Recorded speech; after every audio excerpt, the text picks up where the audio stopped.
ఆగిపోయిన ఏలియాని ఏ రీతిగా సాగాడో ఆగుట సాగుట కొరకే. ఏలియా ఆగాడు సాగుట కొరకే. ఈ మధ్యలో ఆగిన ఏలియా సాగాడు. ఆ మధ్యలో అనేక ఆధ్యాత్మిక సత్యాలు మనం నేర్చుకోవచ్చు. నీ జీవితంలో కూడా ఏలియా వంటి పరిస్థితులు భయపడిపోయావేమో.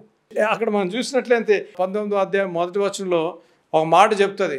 యెజబెల్ ఏమని చెప్తుంది? రేపు ఈ సాయంత్రం కల్లా అయిపోయింది, ఫినిష్ అన్న వెంటనే దేవుని సేవకుడు ఎలాగుండాలి? అరే, నేను ప్రార్థించగా నా ప్రార్థన దేవుడు ఆలకించాడు, నేను ప్రార్థించగా వర్షం ఆగిపోయింది, నేను ప్రార్థించిన అగ్ని కూర్చింది, నేను ప్రార్థించగా చనిపోయిన కుమారుడు లేచాడు, నువ్వెంత అని అనవలసింది. ధైర్యముతో ఉండవలసిన దేవుని సేవకుడు, ధైర్యంతో ఉండవలసిన దేవుని బిడ్డ ఏం చేస్తున్నాడు అనగా భయభ్రాంతుడైపోయాడు. ఈ రాత్రి నువ్వు కూడా భయపడిపోతున్నావేమో, భయము నిన్ను పట్టి పీడిస్తుందేమో.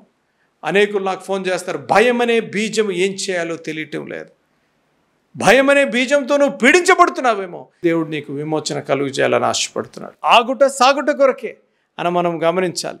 యెహోవా దేవుడు ఆకలితో ఉన్న అద్భుతం చూసారా?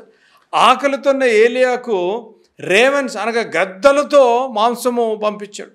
మాంసాహారులు, అవి మాంసం తినే పక్షులవి, వాటితో ఏలియాకి దేవుడు యెహోవా దేవుడు ఆహారం పంపించే రీతిగా దేవుని వాక్యంలో మనం చూడ బలపరిచాడు.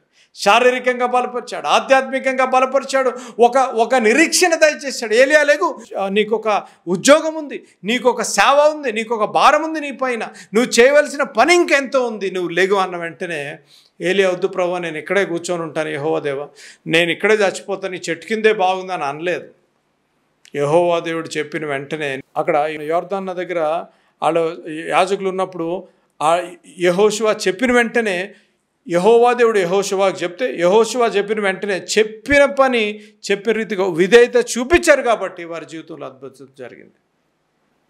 మోషే యెహోవా దేవుని యందు విచారించగా యెహోవా దేవుడు కర్ర లేపమంటే మోషే అనలేదు, ఇదేంటి ప్రభు కర్ర లేపడంటే సముద్రం చూపించాను అనలేదు. ఇమ్మీడియట్గా విధేయత చూపించాడు కాబట్టి అద్భుతం జరిగింది. ఏలియా ఎప్పుడైతే యెహోవా దేవుడు ఆహారం పంపించి నువ్వు లెగు, నీకు ముందు సుదీర్ఘమైన ప్రయాణం ఉంది, నీకు చేయవలసిన కార్యక్రమాలు ఉన్నాయి, ఇంకా చేయవలసిన సేవ ఉంది, చేయవలసిన అద్భుతాలు ఇంకా ఉన్నాయన్న వెంటనే అక్కడ ఇంగ్లీష్ బైబిల్ ఉంది, he arise, the Angel says arise. ఆగిపోయిన నీవు సాగాలి అనగా ఎక్కడైతే పడిపోయావో, ఎక్కడైతే కూర్చున్నావో, ఎక్కడైతే దిగజారిపోయావో, ఎక్కడైతే నిస్పృహ నిరాశ ఓటమి చేరావో అక్కడి నుంచి నువ్వు లెగాలి. ఎందుకనగా దేవుడు నీ జీవితం పట్ల ఒక ప్రణాళిక కలిగి ఉన్నాడు. ఎందుకనగా దేవుడు నీ జీవితంలో అద్భుత కార్యం చేయాలని ఆశపడుతున్నాడు. నువ్వు ఎందుకు లెగాలి అనగా నువ్వు సాగాలి, నువ్వు వెనుకుండాలి. అందుకనే దేవుని వాక్యం సెలవుస్తుంది, వెనుకున్నవి మరచి ముందున్న వాటి గురించి వేగరముతో పరిగెట్టాలి అని. ఆగిపోయావా ప్రియ తమ్ముడు, ప్రియ చెల్లెమ్మ, ప్రియ బ్రదర్ సిస్టర్, ఆగిపోయావా? ఆగిపోయిన నువ్వు సాగాలి అని దేవుని హృదయాభిలాష, దేవుని కోరిక. నువ్వు ఆగిపోయావంటే దేవుని హృదయాన్ని దుఃఖపరుస్తున్నట్టు. నువ్వు ఆగిపోయావు, ఏలియావరే నిస్పృహ నిరాశ కృంగుదలలో ఉన్నావంటే దేవుని వాగ్దానాన్ని నువ్వు నమ్మటం లేదేమో, దేవుని యందు విశ్వాసం ఉంచడం లేదేమో. దేవుని యందు విశ్వాసం ఉంచి అసంచలమైన విశ్వాసంతో you have to take that step of faith. ఒక విశ్వాసంతో ఒక ముందడుగు వేయాలి. దేవుని సేవకుడుగా ఐ ఛాలెంజ్ యూ, నేను నీకు ఒక సవాలు విసురుతున్నాను. లెగుస్తావా ఈరోజు? ఆగిపోయిన నువ్వు సాగుతావా ముందుకి? విశ్వాసంతో ఒక అడుగు ముందుకు తీసుకుంటావా?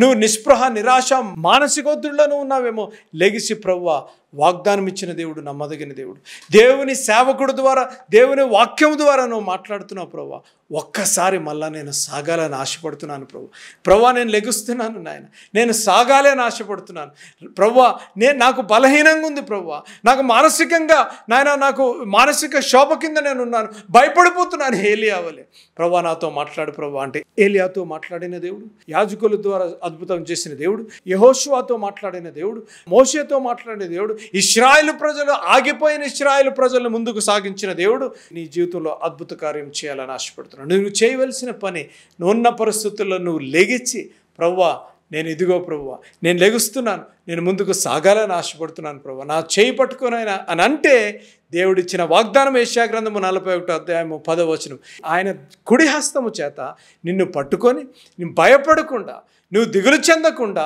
ఆయన దక్షిణ హస్తం చేత పట్టుకొని ముందు నడిపించే దేవుడు. అట్టి కృప పరిశుద్ధాత్మ దేవుడు మనకు అనుగ్రహించును గాక.